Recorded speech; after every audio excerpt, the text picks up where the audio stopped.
Assalamualaikum Bray, selamat datang kembali di Guru Gembul Channel. Sekarang kita ada di GJ kesekian.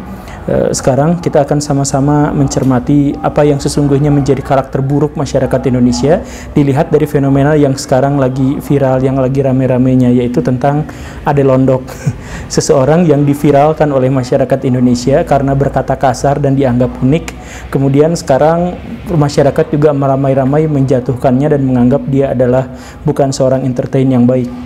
Tapi saya pengen memulainya dari kisah Kurt Cobain. Jadi dia adalah seorang pemuda yang sejak kecil tertekan. Dia memiliki masalah mental gara-gara punya masa lalu yang sangat buruk.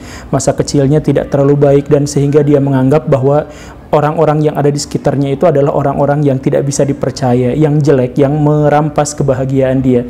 Sehingga Kurt Cobain itu tidak terlalu suka dengan orang lain. Dia senang menyendiri, dia senang menyampaikan keluh kesahnya dengan menulis, dengan bikin lagu dan sebagainya. Dan karena itulah letak masalahnya di situ. Ketika kemudian dia bikin lagu dan ternyata lagunya booming, dia kemudian menyanyikannya dengan sangat baik, orang-orang segera mengeluh-elukannya, menjadikan dia selebritis, dan dia memang menjadi salah satu musisi paling influencer, paling berpengaruh pada waktu itu. Sejak saat dia muncul, rock-rock alternatif bermunculan di mana-mana, dan bandnya tiba-tiba menggelegar. Sedikit sekali orang yang menyadari bahwa lirik-lirik lagunya dia adalah lirik-lirik tentang kesedihan, tentang kekesalan, bahwa dirinya telah menjadi selebriti, bahwa dirinya itu telah menjadi terkenal. Hukum buat dia yang pertama itu adalah dia tidak suka manusia. Yang kedua, dia lebih tidak suka lagi pada manusia dalam jumlah yang besar, apalagi berkerumun. Nah, ini sudah jadi masalah ketika dia manggung, dia stres, dia tertekan. Saya tidak suka dengan keramaian, saya pengen lagu untuk diri saya sendiri, bukan untuk orang lain. Saya nggak suka terkenal, saya nggak mau jadi selebriti, saya ingin menikmati hidup saya sendirian. Itu pikirannya dia. Ketika lagu-lagunya laku, si manajer minta sama dia, ayo bikin yang lebih baik lagi, ayo bikin yang sesuai selera pasar.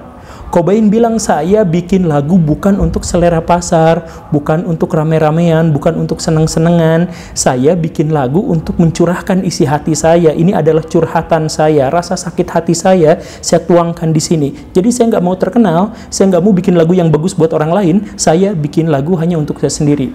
Tapi tentu saja ketika sudah masuk menjadi artis, sudah menjadi industri, setiap apa yang diinginkan oleh kita itu harus disesuaikan dengan yang diinginkan oleh masyarakat. Dan itu semua kemudian difasilitasi oleh para pengusaha-pengusaha besar.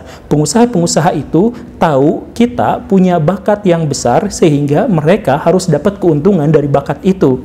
Dan inilah yang berlaku pada Cobain. Dia dipaksa untuk melakukan sesuatu yang sesuai dengan keinginan pasar, tetapi tidak sesuai dengan keinginan dirinya sendiri.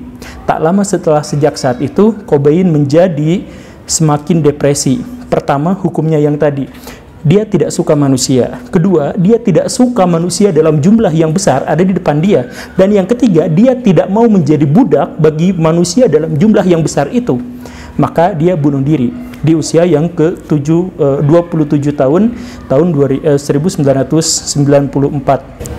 Lagu dia yang paling terkenal, Smell Like Teen Spirit itu kan sebenarnya banyak sekali kata-kata yang mirip dengan surat bunuh dirinya. Tapi apapun itu, saya pengen menegaskan di sini bahwa ketika seseorang udah menjadi artis, menjadi idola, dia menjadi budak bagi keinginan pasar. Sekarang kita pindah ceritanya ke Ade Londok. Siapakah dia? Bukan siapa-siapa, dia mungkin penjahit kecil-kecilan, dia mungkin pedagang odading dan lain-lain. Tapi karena satu hal dia kemudian viral. Siapakah yang memviralkannya? Masyarakat. Karena apa? Karena dia mengeluarkan kata-kata yang sebenarnya sangat kasar, tapi masyarakat membutuhkannya. Masyarakat yang sakit selalu membutuhkan kata-kata yang kasar. Itu catatan psikologisnya, penting.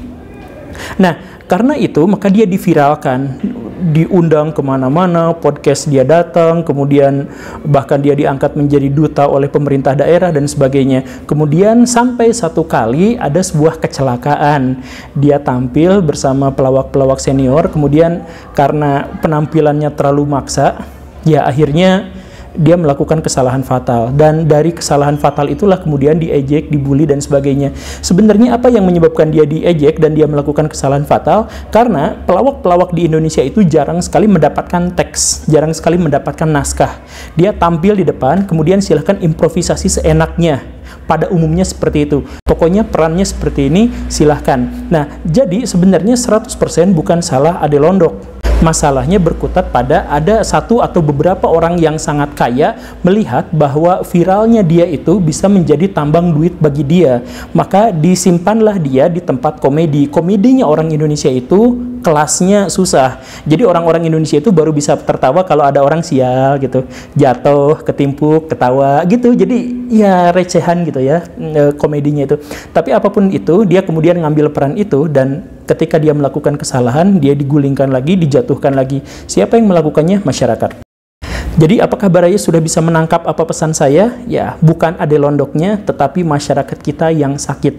Masyarakat kita itu menaikkan siapapun yang menurut mereka lucu, keren, bagaimanapun kualitasnya, dan kemudian menjatuhkannya lagi. Banyak orang-orang terkenal, banyak orang-orang hebat di Indonesia yang dijatuhkan oleh media massa dan kemudian oleh masyarakat, dan banyak orang-orang yang sesungguhnya sama sekali tidak terkenal, tidak berbakat, tidak memiliki kemampuan untuk perform di depan panggung dan sebagainya, tapi diangkat hanya untuk jadi bahan olok-olokan. Jadi dia diviralkan karena dia untuk diolok-olokan.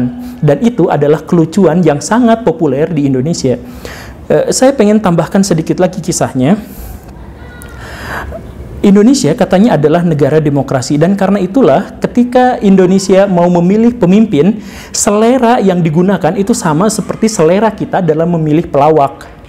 Jadi siapakah presiden yang akan dipilih? Yang akan dipilih adalah yang naikin gaji, yang nurunin harga kebutuhan pokok, yang bisa membuat halaman setiap rumah di Indonesia itu bersih, walaupun orang-orang Indonesia suka buang sampah sembarangan, yang bisa memberantas kemacetan, walaupun orang Indonesia senang melanggar peraturan, yang senang melihat udara Indonesia itu bersih, sambil warga Indonesia sering bakar sampah sembarangan. Begitu. Jadi orang-orang Indonesia itu seperti itu. Ketika mereka memilih pemimpin, mereka juga memilih sesuai dengan seleranya yang seperti itu.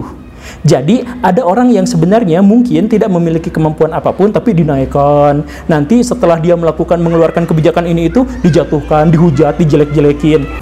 Jadi kalau pengagum demokrasi mengatakan bahwa suara rakyat adalah suara Tuhan, maka di Indonesia kita memiliki Tuhan yang seleranya rendah. Terima kasih Baraya karena sudah menyaksikan. Silakan simak video saya yang lain. Saya Guru Gembul. Assalamualaikum warahmatullahi wabarakatuh.